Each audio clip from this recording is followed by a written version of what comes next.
Berikut ini sejumlah peristiwa yang terjadi dalam perang Rusia versus Ukraina yang telah memasuki hari ke-702.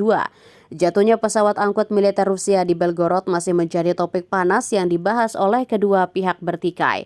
Pesawat angkut militer Rusia mengalami kecelakaan di perbatasan Belgorod pada Rabu 24 Januari kemarin. Insiden tersebut menewaskan 74 orang di dalamnya. Moskow mengklaim pesawat itu mengangkut 65 tawanan perang Ukraina yang akan ditukar dan pasukan Ukraina malah menembak jatuh pesawat itu. Ketua Komite Pertahanan Duma Rusia, Andrei Kartavolov, mengatakan kepada anggota parlemen pada Kamis bahwa pihak Ukraina secara resmi telah diperingatkan dan 15 menit sebelum pesawat memasuki zona tersebut, Kiev sudah diberi informasi lengkap.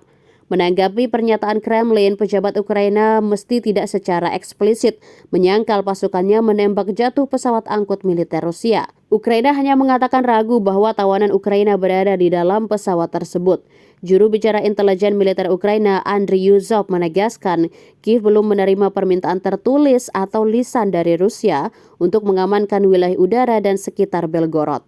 Komisaris Hak Asasi Manusia atau HAM Ukraina, Dmytro Lubinets, mengatakan kepada Reuters bahwa daftar penumpang yang dibagikan di media sosial Rusia memiliki perbedaan. Pengadilan Moskow telah memenjarakan Igor Girkin, seorang kritikus ultranasionalis terkemuka terhadap Presiden Vladimir Putin. Girkin merupakan mantan perwira dinas keamanan FSB Rusia. Ia ditangkap musim panas lalu di apartemennya dan didakwa dengan tuduhan seruan ekstremisme. Daria Trevova telah dijatuhi hukuman penjara selama 27 tahun karena membunuh seorang blogger militer pro-perang tahun lalu.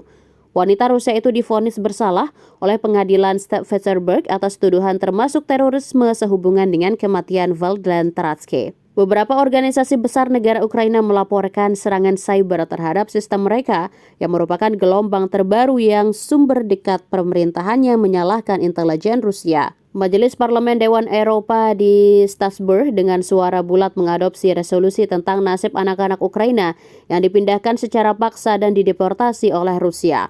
Resolusi ini menyerukan Parlemen Nasional untuk mengadopsi resolusi yang mengakui kejahatan ini sebagai genosida dan meminta komunitas internasional untuk bekerja sama dengan Ukraina untuk melacak dan memulangkan anak-anak yang hilang. Menteri Luar Negeri Lituania Gabrielius Landsbergis mengunjungi Kiev sementara Vladimir Putin berada di Kaliningrad, eksklave Laut Baltik Rusia yang berbatasan dengan Lituania. Perdana Menteri Swedia Ulf Kristersson menanggapi keinginan Viktor Orban dari Hongaria untuk melakukan pembicaraan lebih lanjut antara kedua negara mengenai permohonan Swedia untuk bergabung dengan NATO dengan menyarankan keduanya bertemu di Brussels. Orban telah menyampaikan undangan agar diskusi tersebut berlangsung di Budapest. Ketua Parlemen Hongaria Laszlo Kövér mengatakan tidak ada urgensi untuk menyelesaikan situasi ini dan upaya partai oposisi untuk mengadakan sidang darurat parlemen untuk membahas masalah ini kemungkinan besar akan gagal.